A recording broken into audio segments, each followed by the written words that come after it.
Hello and welcome to 24 Hours of PASS, SQL Server 2014. We're really excited you could join us today for an Azure open question and answer session with the Microsoft team. Today we have joining us, we have Scott Klein, Bill Gibson and Joanne Marone, and the session is open questions and answers on the Azure SQL Database.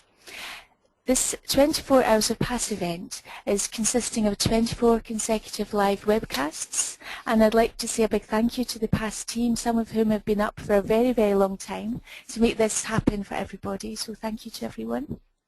The recordings will be available next week at www.24hoursofpass.com. So my name is Jen Stirrup and I'm broadcasting today from the United Kingdom, and the rest of the team are in the United States, and I love how PASS has grown so internationally. So I have a quick few introduction slides before I hand over the reins to Scott, Bill and Joanne. They'll speak for about 45 minutes and we'll move on to any Q&A where you can ask any questions you may have about Azure. So if you could move on to the next slides, team. Thank you very much. Now, just some technical assistance. If you require any assistance during the session, raise your hands by clicking on the little hands button. It's blue and it's at the bottom of the panel. You can maximize your screen with the zoom button at the top of the presentation window. And if you have any questions at all, you can type in the question pane at the left-hand side. If you're interested, you could also ask questions over Twitter. Our hashtag is 24hop. So there will be a short evaluation at the end of the session. Your feedback is really important to us, and if you could take a moment to complete it, that would really help. So if we move on to the next slide. Thank you, team. So I'd like to take a moment to thank our events partner, Microsoft, who are one of the global sponsors. The staging of 24 Hours of PASS wouldn't be possible without their support and dedication and the team volunteering, so thank you very much to Scott, Bill and Joanne for their time. And they're the reason that we offer this free training. So if we could move on to the next slide. Thank you. So just a few more slides before we get started. We're hoping to see you at the PASS Summit 2014. It is the conference for SQL Server professionals. It's a global event, and I personally travel thousands of miles every year to attend, and I love it, and I really hope you'll manage to make it this year. It's the world's largest gathering of SQL Server and business intelligence professionals. Over 5,000 attendees, representing 2,000 companies from 52 countries, which is just amazing. You'll learn up-to-the-minute SQL Server skills, new advances, practices in real-life education. It's very intensive, so the sessions start really early in the morning, and we have nearly 200 expert-led technical sessions. It will help you to solve high-priority, mission-critical SQL Server issues with experts and MVPs and Microsoft team members as well. So come along and get some great advice on how to solve problems or move your own architectures forward. You can contact your local chapter for a discount code to save $150 off your registration. If you don't know what that is, if you head over to www.sqlpass.org, you can look for physical chapters there, or if it helps, tweet up SQL Pass and we'll do our best to help you. If you could move on to the next slide. Thank you. So just our last slide before I hand over the reins to the team. So we have Scott Klein, Bill Gibson and Joanne Marone. Scott Klein is a senior technical evangelist from Microsoft. If people are interested, he's actually coming over to SQL Bits at the end of July. So if you're based in Europe and attending SQL Bits, you'll see Scott there. Scott was one of the first 4 SQL Server Azure MVPs in the world. So that's quite an impressive achievement. So well done to Scott. He now works for Microsoft. And we have Bill Gibson, who is the Principal Program Manager at Microsoft, and he's on the Azure SQL Database team. an English accent there, so we won't ask too many questions about the football. So then we've got Joanne Marone. I'm just jealous because Scotland's didn't. I'm just jealous because Scotland's didn't get on at all. So you know, you got that far, so well done. So finally, we've got Joanne Marone, Senior Product Marketing Manager in the SQL Server Product Marketing team. So welcome along to Scott, Bill and Joanne. The US are still in the football, so well done to the US. And with that, so with that, that may change this afternoon when they play Germany, but we'll leave that for another time. Oh, we'll make the most of it while you're still in it, don't worry. Sure. So with that in mind, I will hand over to the team and thank you all very much for your participation. If you have any questions, make sure to ask them, and with that I'll hand over to Scott and the team. Thank you. Sure. Welcome everybody. We're happy to spend the time with you and answer questions about SQL Database. Joanne, do you have the questions queued up, or how we run on this? Yeah, if we can advance the slide, we just thought we would start with a few basic questions to get everybody's thoughts going. And obviously the first question is, what is Azure SQL Database? So in its barest form, it is Microsoft's relational database as a service on the Azure platform and is fully managed by Microsoft.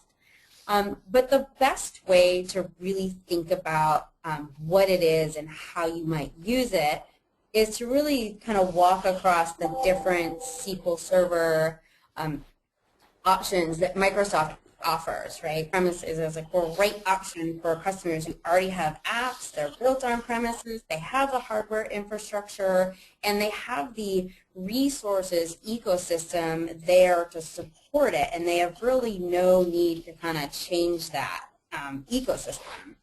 And the next step then is, gosh, maybe you want to reduce a little bit of the CapEx. You want to shift that ecosystem a little bit in order to save some of the hardware costs. So you might virtualize your SQL Server and put it on a VM and put it up in Azure. And so we have that offering, which is you take an app as is, and you get the full feature functionality of SQL Server, and you get to just virtualize it and save on the hardware costs. Then the next step is for customers who maybe are building new apps and need to get the benefits of the cloud and need or want to take advantage of CapEx and OpEx, so reducing some of the IT infrastructure resource costs. Then we have Azure SQL Database, which is the platform as a service, and it's fully managed by Microsoft. And so, you know, if you're a developer or an architect and you don't, you know, the opposite of SQL Server on-premise, and you don't have that ecosystem, you haven't invested in all the hardware, you don't have the DBA resources, but you want to build a highly scalable app, and maybe you end up with 10,000, 20,000 databases, you don't have the resources to manage all that. A platform as a service or database as a service is a great option. So that's, I think it's helpful to think about, gosh, what are my different options from on-premise to cloud, and then even within cloud, and it really helps you think about Azure SQL Database and how you can define it in your head. And it's not about, you know, discriminating one versus the other, but really thinking about, you know, what am I trying to do? What are the needs of my app? What is the need of my organization? And then what's the best solution?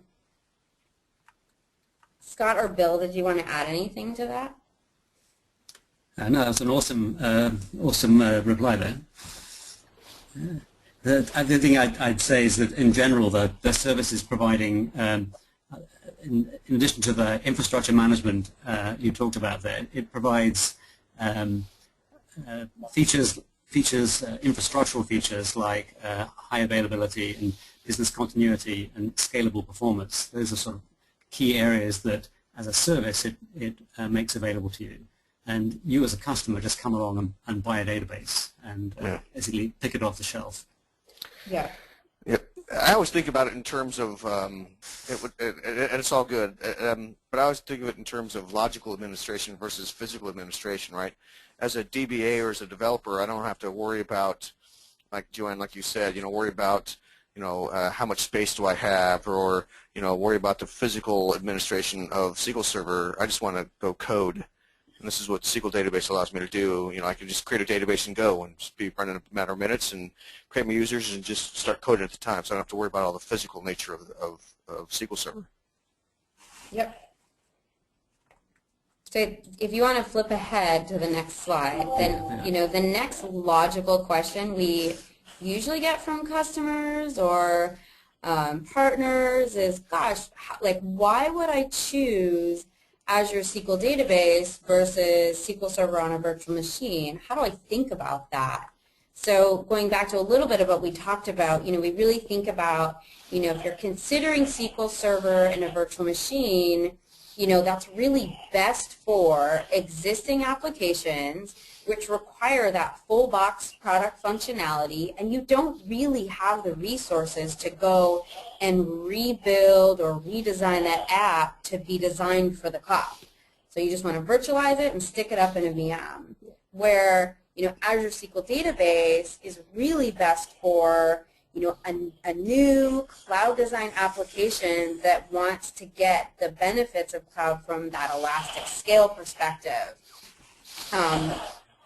I don't know, someone's like snoring into the phone, but and then from a resource perspective, how do I think about SQL Server in a VM? Again, you already have an ecosystem of resources to support the maintenance required even of a VM. There's still maintenance required of patching and database maintenance, right? And if you don't have those resources, or you don't want to invest in those additional resources as your the database needs scale out, and you go from 400 to 1,000 databases, Azure SQL Database, like Scott just said, it removes that need to have a lot more of that IT resource support and maintenance.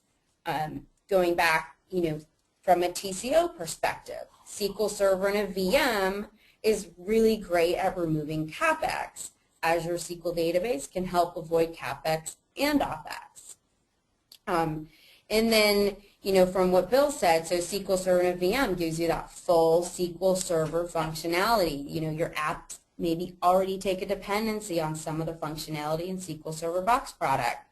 For Azure SQL Database, maybe you're willing to trade off some of that feature functionality to get the built-in programmatic DBA-like features and get that cloud design elastic scale.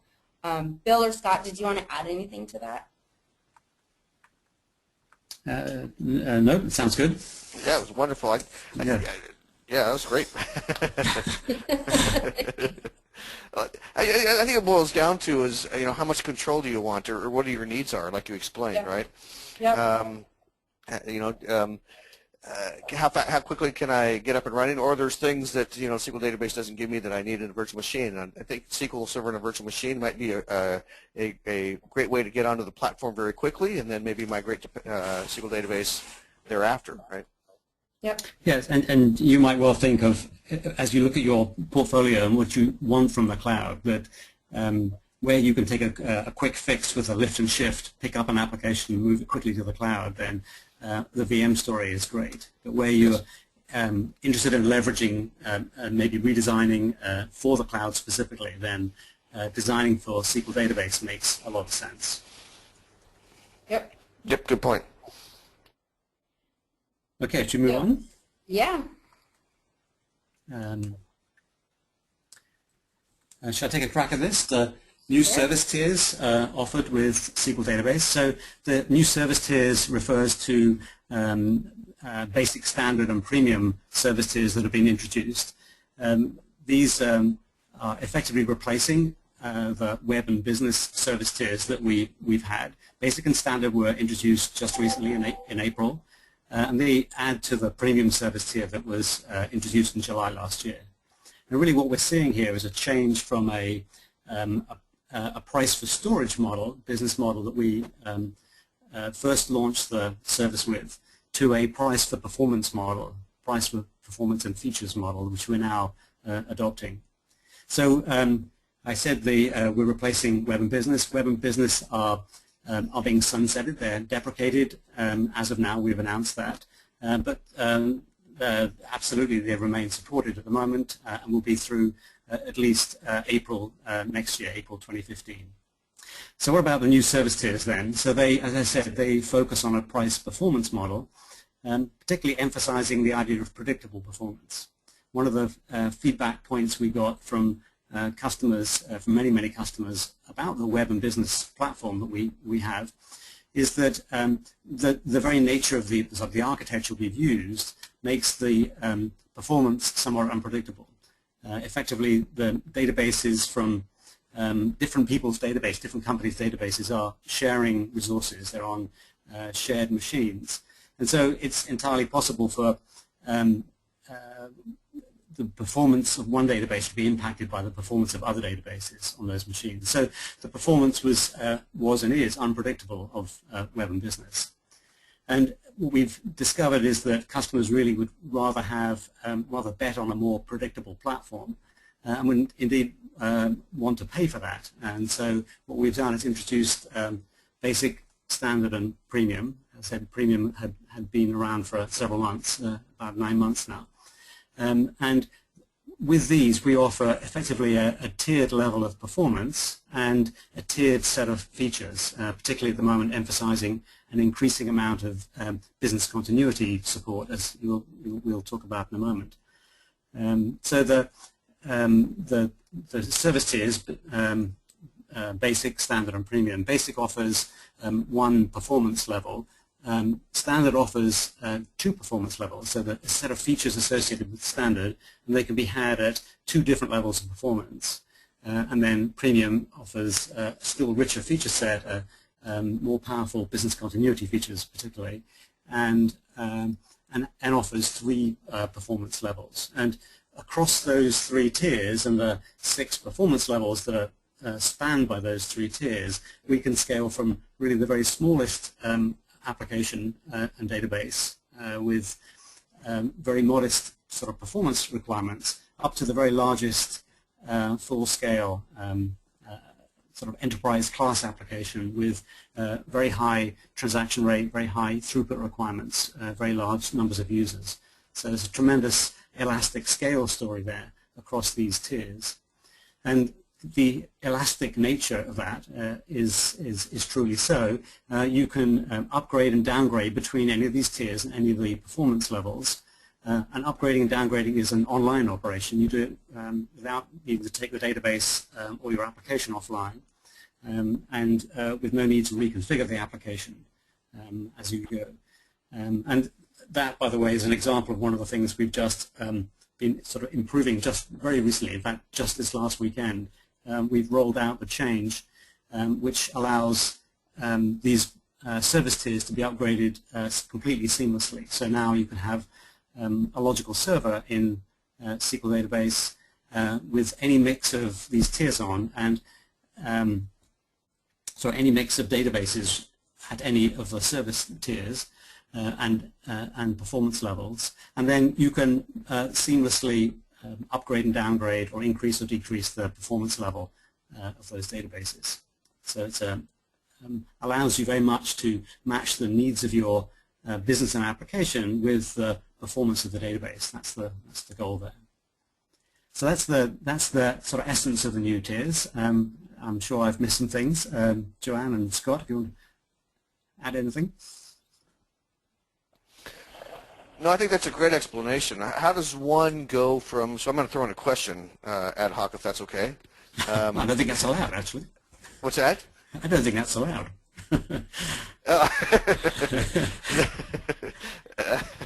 I don't know, is that allowed?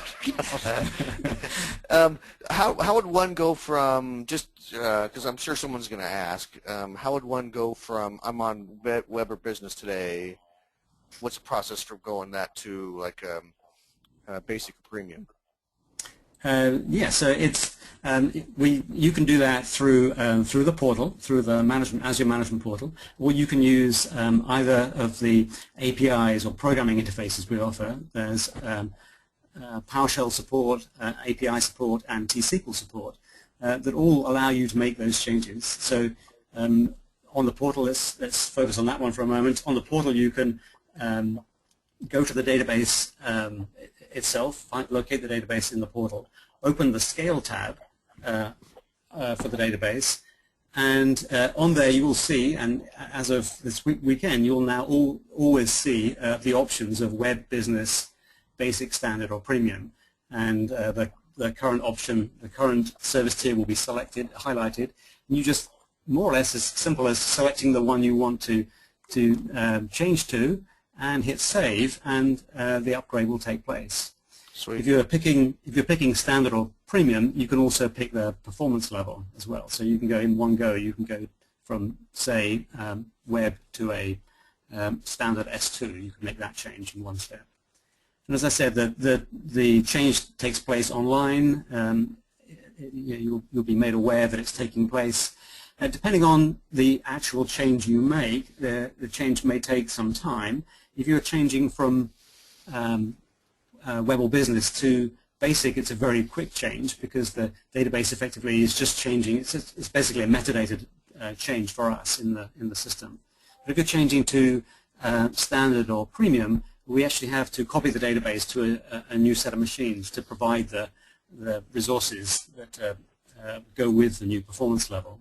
And that can take some time. That will take, the time it takes depends on the size of the database. Okay. But at the end of that transfer process, it's a more or less instantaneous cutover. Sure. Okay. And there you go. Good. Okay. Any more questions, Scott? Oh no, I just I'm sure I can come up with some, but there are actually quite a few a couple in the chat window. I don't know if we want to get to those now or wait till the end. I'm not seeing that. So the next question, otherwise in our sort of prepared list, was to talk about business continuity and disaster recovery. But happy to. Scott, if you can see, I think that first question about where Azure SQL Database in 2 environments. Do you want to tackle that? Well, are you talking from the chat window? Yeah. It says we have a situation where Azure SQL Database is in 2 environments. I don't know what it says, DIT and SIT. Yeah. For the same query, same stats indexes and load, I see query timing out and consistent fragmentation in SIT, but not in DIT. Oh, that must be a standard in, that's we end up rebuilding indexes in SIT, but we are wondering why is the fragmentation an issue in one Azure environment and not in another? Great question. Dun, dun, dun. We might have to, I don't know, that's, you should not, as far as I'm concerned, you shouldn't get that. It should be the same in both. In other words, you should... Yes, I'm not actually sure what SIT and DIT is referring to. Yeah, exactly. I think it's just two database names. I think that's all it is, just to distinguish. And when I read this question, I thought it was maybe about usage. I'd be interested to know how the two systems are used differently that might incur fragmentation in one than the other. That was just my thought. Well, it says for the same query, same stats and indexes and load, right? So maybe they have the same database in 2 different regions or data centers. That seems like one is getting fragmented and one is not, and I'd almost question that. They should behave the same. Yeah. So if that was a support issue, how would the individual get in touch with Microsoft to follow that up?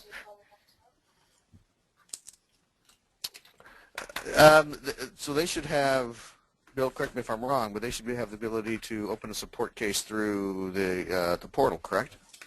Yes, well, you can certainly contact the support to open a case. Another thing to do, by the way, is to also consider putting a question on one of the forums. That's true. Correct. Yeah. Very actively watched by not only by people at Microsoft in the SQL Database product group, but also by MVPs and a wide range of community experts who are usually only too happy to help. But I certainly haven't got enough clues from the question yet to understand. Yeah, same here. the next question is going to be easier. When are all the features which are present in SQL Server Standard Edition going to be present in SQL Database? For example, Service Broker, things like that. That's always a fun question to answer. So Joanne, do you want to take first crack at that? Well, I've heard Tobias Turnstrom tackle this question many times with customers, community, and our own field, and understanding that, you know, having those restrictions, especially about some of like the SQL functionality, is a huge pain for our customers, but also recognizing that exposing some of that T-SQL functionality that poses a risk to the SQL database service, which is on a shared environment. So what we very much understand the need and the pain, and so it's a matter of, you know, figuring out how can we create a solution for those scenarios in a way that works within a platform as a service or a database as a service system. So you know, we definitely understand the pain. We know it's a need. We hear you loud and clear. And we're actively working on a solution to figure out what is the best way we can expose some of that functionality, whether directly or whether through, you know, another means to the end, but still meeting the kind of the need, that kind of that end need. So that's the way I've heard Tobias talk about it. Yeah. That's right. I mean, just to make a little something sort of concrete kind of reference back to something I said earlier, if you recall my comments about the high availability system that we have, and I can talk more about that in a moment. You know, some of that is some of what the manageability benefits that we've been talking about, the reduced capex that Joanne's talked about, comes because we hide a lot of things from you. We abstract them, and so, for example, we abstract the sort of specific nature of a SQL Server instance from you. So you're not putting a SQL Server onto a specific machine. We just guarantee you a database, the presence of a database. So some of the SQL Server features that rely on server level settings or server level operations are much harder to do in an environment like we're using. And so we have to balance the sort of needs of that dimension of the service, making the manageability aspect of it super easy to use, and making and absolutely addressing what Scott was talking about, just being able to you know, the fastest possible path to code, as it were, against these the sort of desire to have some of these deeper features that we have on the platform. All right. But I would say this as well, that we not only do we hear what you're saying, but we have a lot of work in progress that is we can't talk about yet, but which is aimed at bringing much more of the capability that you see today on SQL Server into the cloud world. So you know, look for later this year for announcements that basically bring many of the features forward into the cloud that you see today only in the on-premise. Cool. All right, next question. Well, shall I have a crack at doing the business continuity thing, unless you guys are bored of hearing my voice? No, have at it. Let me. Is that the next slide? It's the next slide. So, sure. As I happened to be talking about this earlier this evening, I got pretty well keyed up on the subject. Business continuity and disaster recovery. Just spend 1 second talking about business continuity. Really, the way we think about this is providing systems. There's actually a fair amount of noise in the background here. Yeah, someone's got an echo.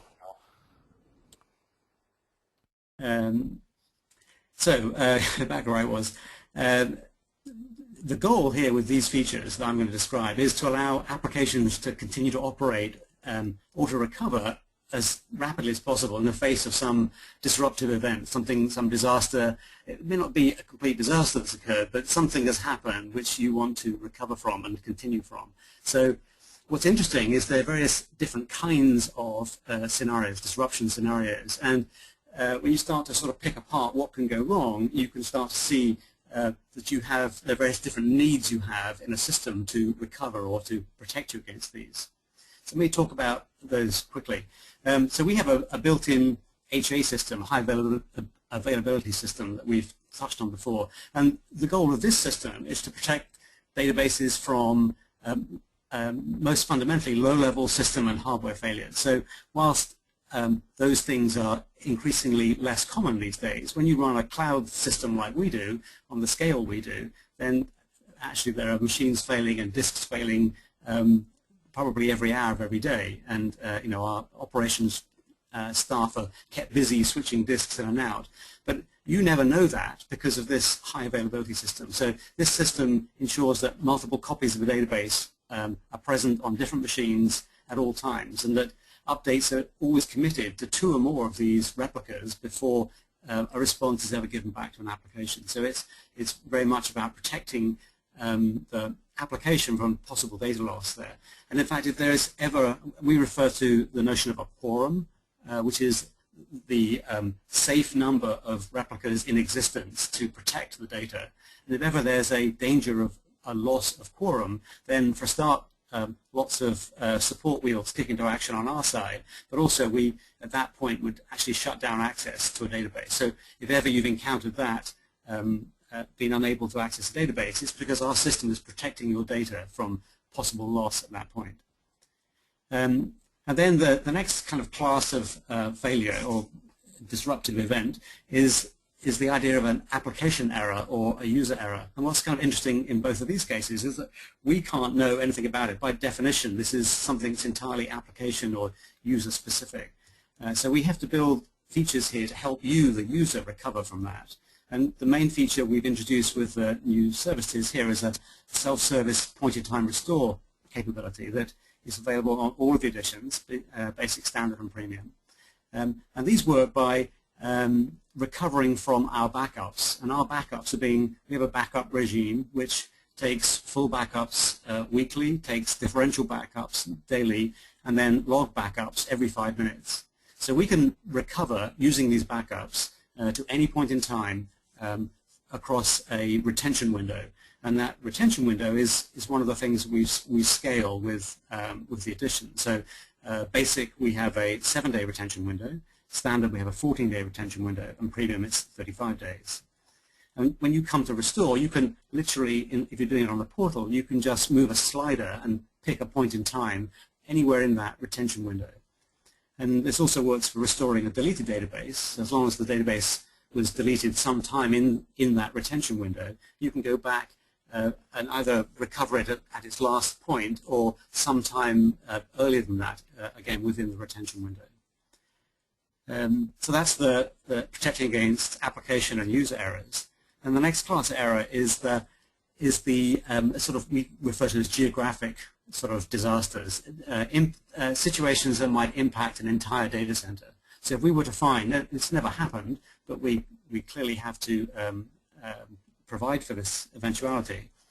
So if we were to lose a major portion or an entire data center, then obviously customers would risk having applications taken down sort of en masse by that. So what are we doing to protect against that? Well, again, in these in the new service tiers, we have in fact 3 levels of 3 solutions for this, 3 levels which are again sort of tiered across the service tiers. And the sort of entry level of this is something we refer to as Geo Restore. And this works by taking, this works because for those daily backups I was talking about earlier, we actually make a geo-redundant copy of those, which is kept outside of the data center. And from that geo-redundant copy, you can, from anywhere in the world, in fact, any data center, you can come and go and locate that database, or a database from that backup, and restore that backup. And just to be clear, that's not a point-in-time restore. That is the most recent daily backup. So that would get you a recovery of some time in the last 24 hours of your database. But this again is in the sort of unlikely event of a complete database data center outage. The next level of this, which comes with our standard and premium databases, provides for geo-replication. So we take that HA system I've talked about before, which creates replicas, continuously creates replicas of a database, and we now spread that out geographically. So we now, with this feature, if you opt into this, it supports replication to alternate regions. So with this this level of the feature, the standard level, we replicate, if you opt into it, we replicate your database to a paired alternate region in the same geography, in the same geopolitical zone. And that replica is not accessible to you except in the case of Microsoft declaring basically that an outage has occurred and switching on that capability. So that's an extra database you're maintaining. So there's a cost for that, but it gives you this peace of mind and potentially buys you compliance. Okay, and then the third level is what we call active geo-replication, which we've had available in Premium for some time now. And this is still available only in Premium. And in this version, it's the same fundamental geo-replication system at play here, except now we give you, the user, the customer, much more control over it. You can create up to 4 secondaries, which can be located anywhere in the world, and these are visible to you. They're active online databases, although they are read-only. So these are readable secondaries. So you can use these for load balancing or for sort of reach scenarios where you can put data closer to particular users in different regions. But they're also available to you at any time for failover, or actually just to make a snapshot copy. I mean, you can use these, for example, just to make to spin up a copy and then effectively cut it off at some particular moment. And that last feature, this idea of cutting off a copy at a particular moment, can be very useful if you're doing something like an application or database upgrade, because it means you can actually snapshot a database at an exact moment before you take some action against an application or the database, so that you can recover to that exact moment, or fail over to that if there were to be some problem in your upgrade. We know that those never happen, of course. So those are the main business continuity features. I'm sure I've missed something, but one last thing I was going to say was, so we talk about these as being available in basic, standard, or premium, but the thing to remember as I say that is that actually you can upgrade a database rapidly between those tiers. So let's take the last example, wanting to protect yourself against an application upgrade or a database upgrade. You might be using a database that's normally in standard. Well, you could upgrade it to premium just for a day and just incur 1 day's cost of premium, just to protect yourself against the possibility of an upgrade going wrong. And then once the upgrade is complete, return the database, scale it back down again to the standard service tier. So we think it's a rich set of business continuity features there, which we think address the main scenarios that we see that customers have kind of talked to us about. That's me done on that subject. That's great. Thanks, Yeah, very Bill. well That was a explained. really great overview. Hey, both of you, there was a question that came in. Can one SQL Azure database talk to another, like a linked server?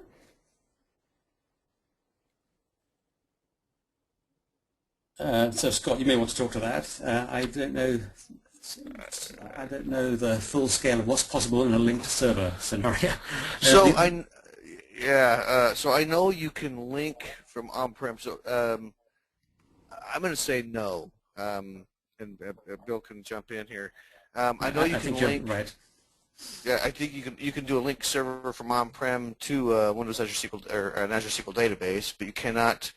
If you're trying to get one SQL database to talk to another SQL database, keep in mind that it just goes from the architecture, right? When I create one SQL database and I create another one, those more than likely are going on 2 different physical SQL Server boxes, in the data center. And so just due to the nature and architecture of SQL database, one cannot talk to another one, right?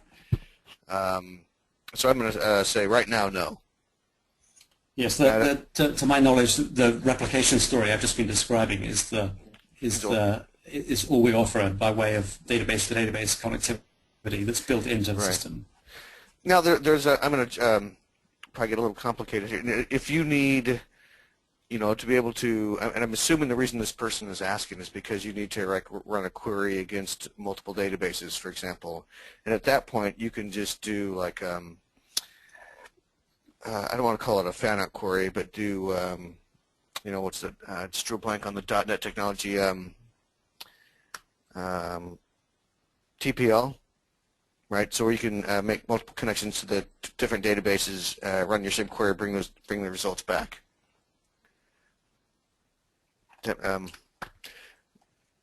That's true. What's .NET Transact Parallel Process Library? Just drew a blank. Does that make sense? Hopefully that makes sense. Okay. So next question. How are we doing here? Yeah, sure. What is the provision to manage storage accounts and signatures in Azure?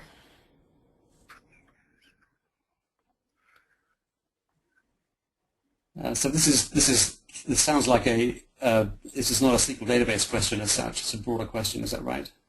Yeah. Sounds like it. Scott, if you have any insight into. Well, yeah. So I think this is an Azure storage question because you can do through the portal create a storage account, that has blobs, tables, and queues, and then do what they call a shared access signature on those, which provides rights and security to individuals based on time and who the individual is to a blob or a table or a container, right? This question I don't think pertains to SQL database. This is an Azure storage question. Okay. And then best ways to move, parenthesis, backup restore, parenthesis, a 2005 or higher database to Azure SQL Database. So this is an SQL Server Management Studio.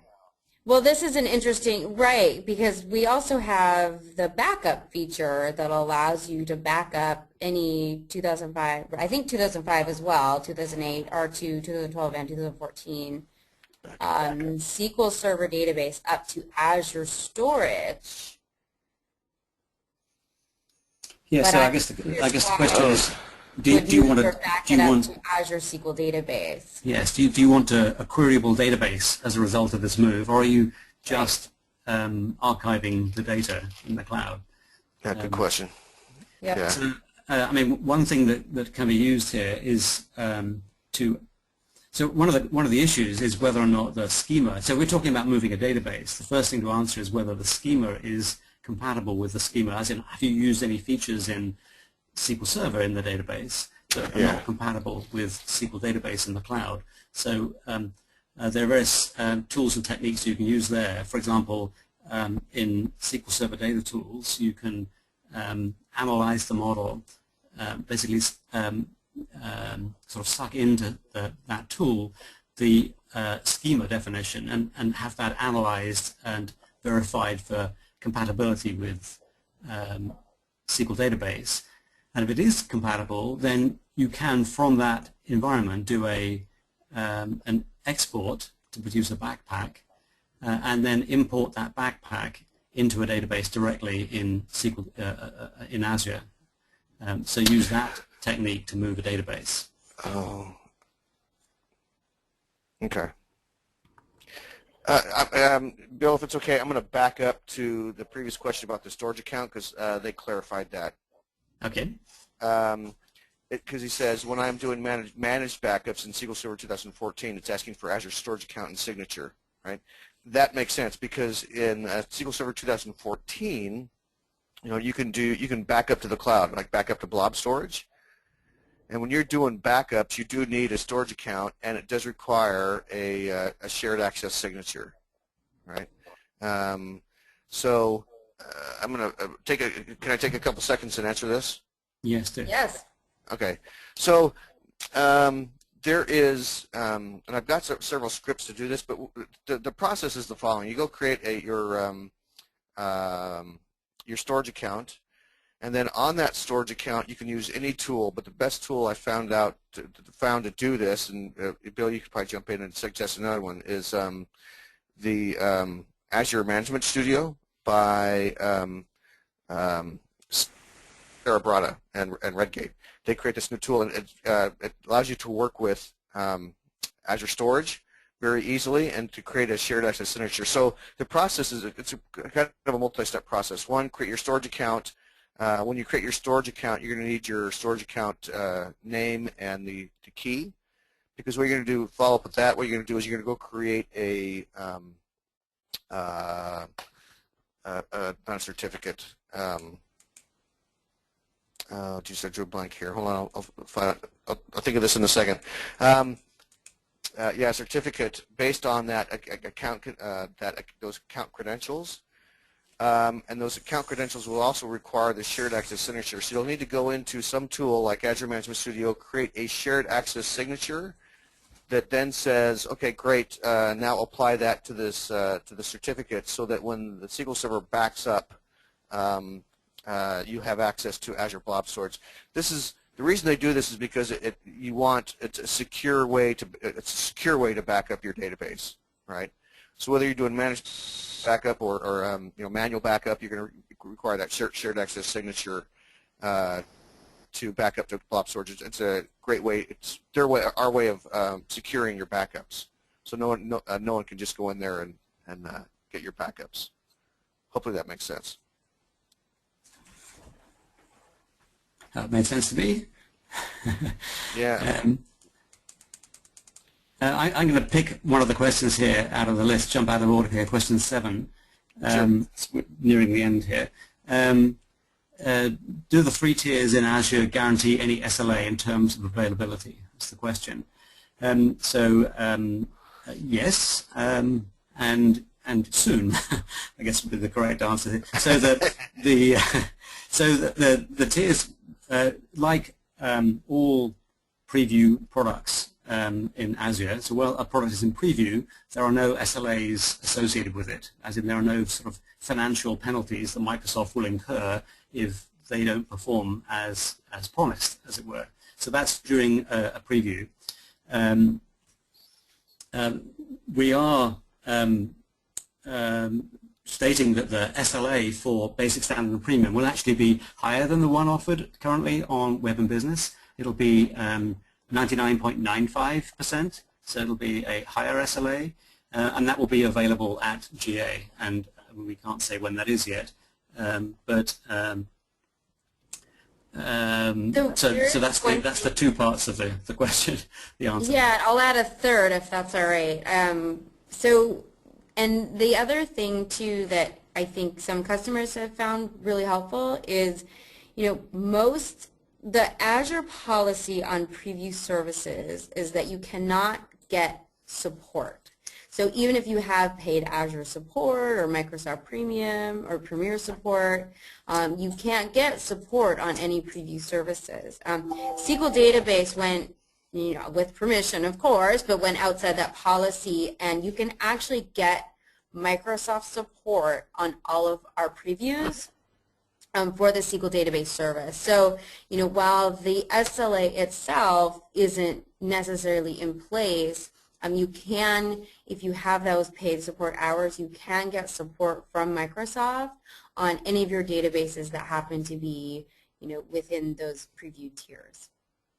Yes, and let's go further now again and say there is nothing we're planning to do between now and GA that is specifically targeted at raising the SLA, the availability characteristics of the system. In other words, we're already operating the system now at the level we believe is reaching 99.95 availability. So although we're not offering an SLA, a service level agreement on that, to all practical intents and purposes, it is running at that level right now. And I can promise you that on a day-to-day basis inside the product groups, we watch that number like a hawk. It is one of the guiding metrics. So the tiniest variation in apparent availability issue or any availability issue will be addressed extremely quickly, and it will be picked up as if it was a GA, a general availability product. So just to give you some reassurance there.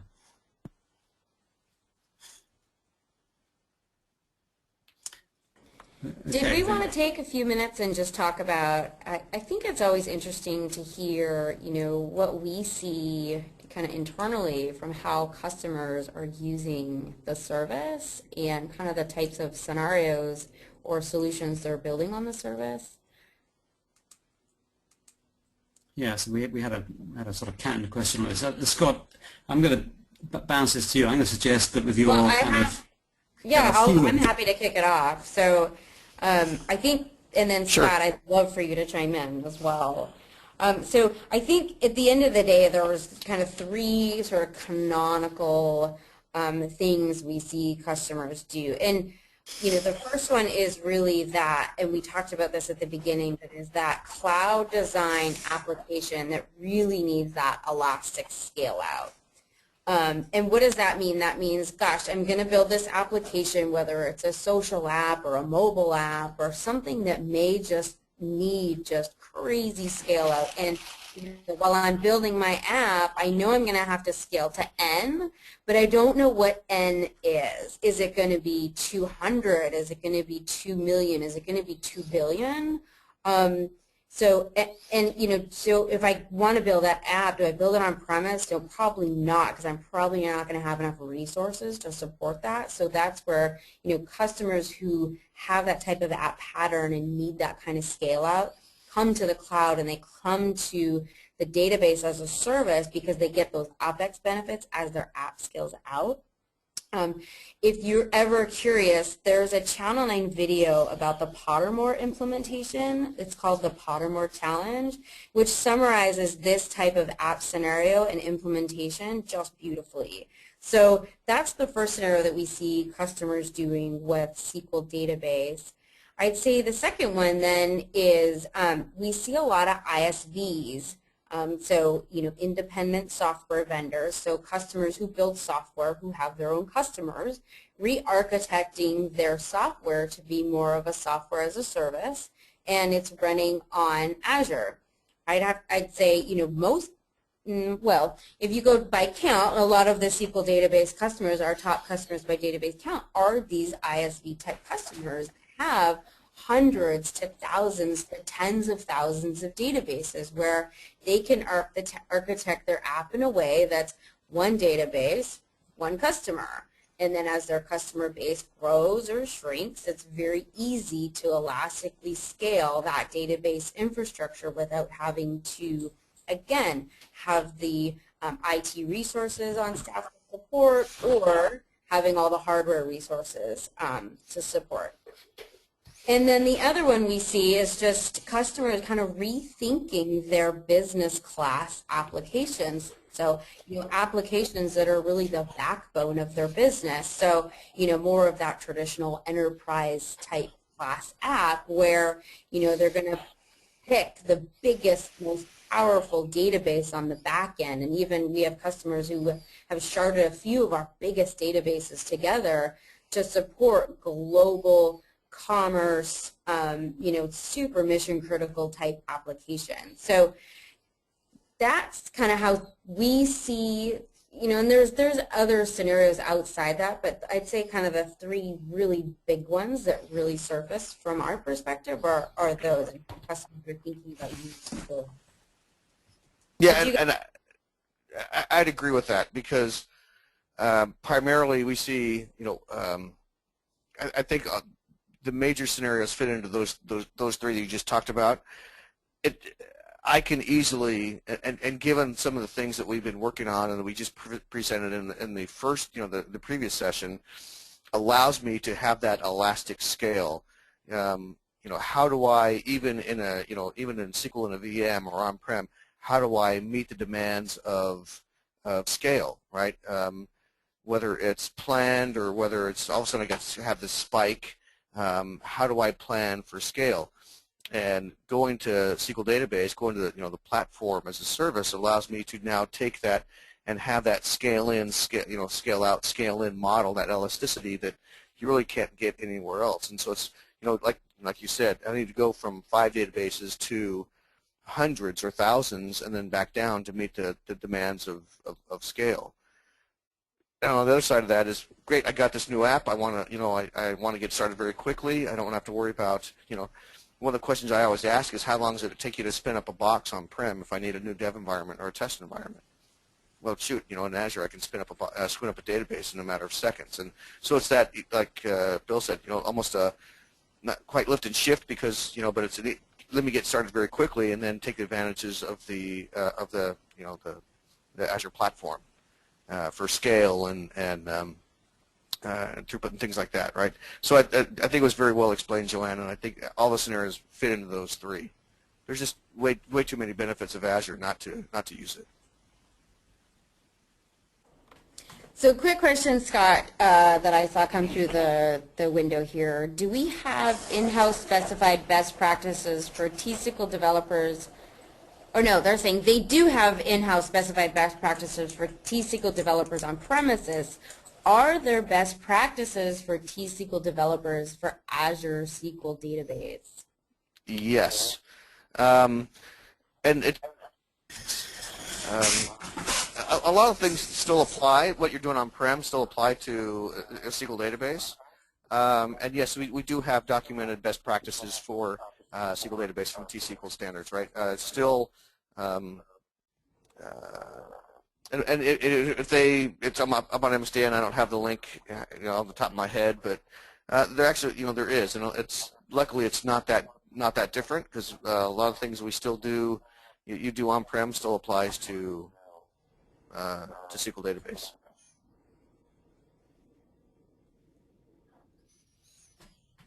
Cool. Thank you. And then there's one last question. I feel like this is kind of an interesting way to end, maybe.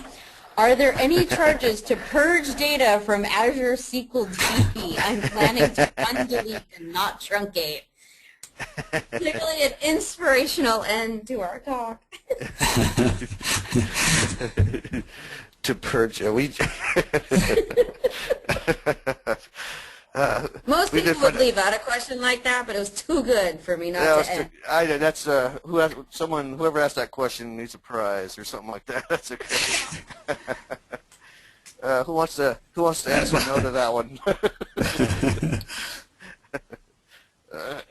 That's funny. As long as data doesn't leave the data center. Yeah, there's only egress charges that are applied at the standard Azure egress rates. Otherwise, right. So no, I mean, we don't. There's as far as I know, there's no transaction charges on SQL database, so you can delete all you want, and right, there's no charge for that. Yes, and indeed, another observation is as we move away from charging for the storage, there's less reason to delete data. There's one best practice is to not delete things, but to mark them as archived or no longer needed.